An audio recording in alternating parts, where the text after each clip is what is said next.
જય શ્રી રામ, જય શ્રી કૃષ્ણ. મિત્રો આજે વાત કરવી છે મંદિરમાં આપણે જ્યારે જઈએ ત્યારે શું કહે છે આપણા શાસ્ત્રો, કઈ રીતે આપણે દર્શન કરવા જોઈએ, કઈ રીતે ભગવાનનું ધ્યાન કરવું જોઈએ અને ભગવાન પાસે આપણે શું માંગવું જોઈએ. તો મિત્રો વાત કરીએ પહેલા, જો ચેનલમાં આવ્યા છો તો ચેનલને સબસ્ક્રાઈબ કરી નાખજો, ન કરીએ તો ચાલો વાત કરીએ મંદિરમાં જતી વખતે આપણે શું દર્શન કરવા જોઈએ, કઈ રીતે, અને મંદિરના જ્યારે પગથિયામાં આપણે બેસીએ છીએ ત્યારે શું કરવું જોઈએ. તો મિત્રો મુખ્યત્વે આપણે બધા જ લોકો, ઘણા લોકો ડેઈલી દર્શન કરવા જતા હોય છે, ઘણા લોકો વીકલી જતા હોય છે, ઘણા લોકો તહેવારોમાં જતા હોય છે, ઘણા લોકો મંથલી દર્શન કરવા જતા હોય છે. પરંતુ દર્શન કરતી વખતે આપણે લોકો, ઘણા બધા લોકો એક ભૂલ કરતા હોય છે. એટલે કે જ્યારે પણ આપણે જે ભગવાનની જે મુખ્ય ગર્ભગૃહમાં જે મુખ્ય મૂર્તિ હોય છે એને જ્યારે દર્શન કરતા હોઈએ છીએ ત્યારે આપણે બધા જ લોકો આપણી આંખ બંધ કરી લેતા હોઈએ છીએ અને આંખ બંધ કરીને ભગવાન સમક્ષ આપણી અરજી કે જે પ્રાર્થના છે એ કરતા હોય છે. પણ ખરેખર એ સાચી પદ્ધતિ નથી, એ સાચી રીત નથી. અને આપણે જ્યારે મંદિરની બહાર નીકળીએ ત્યારે ઓટલે બેસતા હોઈએ છીએ, પણ આપણે કોઈને ખ્યાલ નથી કે ખરેખર ઓટલે શા માટે બેસતા હોઈએ છીએ. તો મિત્રો વાત કરીએ કે જ્યારે આપણે મંદિરમાં જઈએ ત્યારે આપણે આપણી આંખો ખુલ્લી રાખવી જોઈએ.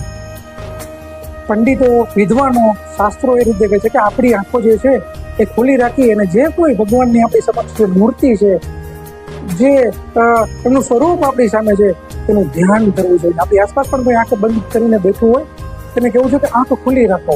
આંખો ખુલ્લી રાખીને ખુલ્લી આંખે સતત એમનું ધ્યાન કરવું જોઈએ. ખુલ્લી આંખે એને તેમના દર્શન કરવા જોઈએ.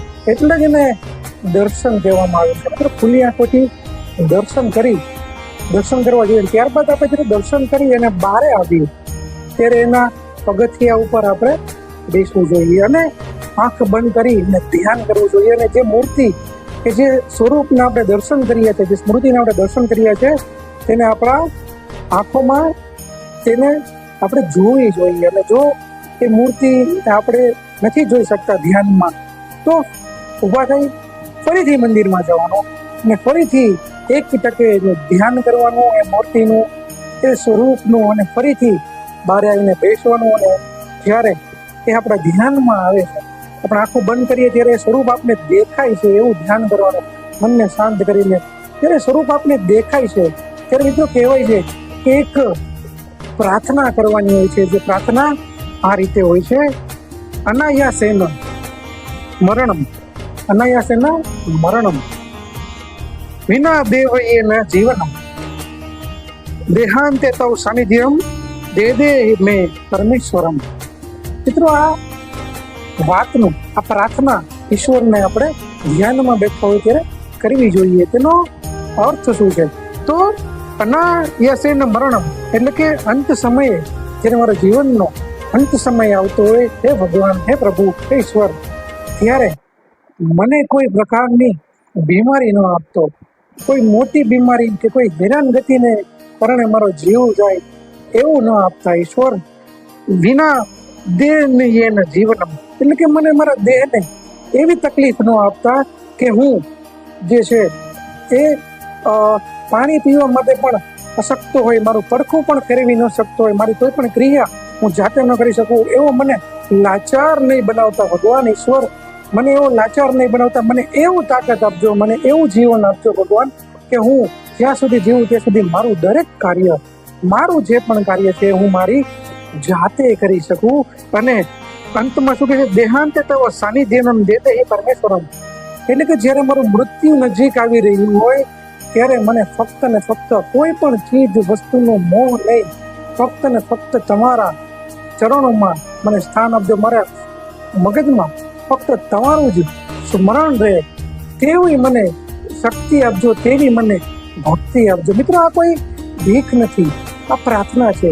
આ ભગવાનને એક રિક્વેસ્ટ છે, એક અરજી છે કે ભાઈ મારી જીવન જ્યાં સુધી હું જીવું ત્યાં સુધી હું તમારી ભક્તિ કરી શકું, તમારો દર્શ કરી શકું, અને મને સદાય એવું જીવન આપજો કે હું મારા પોતાના ખંભા ઉપર હું મારું જીવન.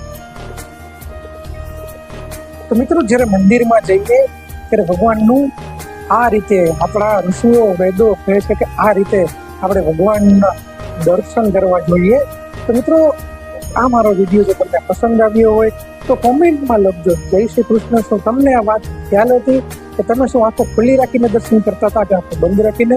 તે કોમેન્ટમાં જણાવજો. તો બસ મળીશું આવા જ ધાર્મિક વિડીયો સાથે, મોટિવેશન વિડીયો સાથે. ત્યાં સુધી કલ્પેશ બજરંગીના સર્વને જય શ્રી રામ, જય શ્રી કૃષ્ણ, હર હર મહાદેવ.